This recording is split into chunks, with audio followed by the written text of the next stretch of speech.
पड़िया पड़िया है कि रहू किंतु तार मध्य एक पार्क रे परिणत हो। बर्तमान खाली मैदान पड़ी किछि किछि प्रदर्शनी होची जो प्रदर्शनी आमे बालीयात्रा पड़िया रे करि परिबा तो तळ पड़िया बोली जाको आमे कहउछ कारण सेही जगहटी डिमार्केट हे कि रहू सेटा मोर गुटे प्रस्ताव एवं कपिलेन्द्र देवकर स्मारकी भुवनेश्वर एक मंदिर रास्ते रे अछि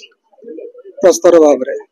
सेही भली एक भव्य मूर्ति ताकर तयारी करा जाय बारवाटी निकट रे स्थापन करा जाय। सर बारवाटी फूड कोर्ट है ता मध्ये उद्घाटन हे पर विशाल जगह सर एबे भी माने आबद्ध होई रही फूड कोर्ट रो निष्पत्ति के नै थला मो से फूड कोर्ट सपक्ष बिल्कुल नहीं सेठी फूड कोर्ट करबा लोक जाउथले सेठी दहीबरा खाउथले किंतु फूड कोर्ट करबा पई अन्य जगह रे करा जाई पारी सेटा फूड कोर्ट हवा योग्य जगह नहीं कारण स्टेडियम सामने ए प्रकार फूड कोर्ट कौन सी जगह रे नहीं भारत वर्ष किंबा विश्व रे कौन सी स्टेडियम सामने रे ए प्रकार फूड कोर्ट है नहीं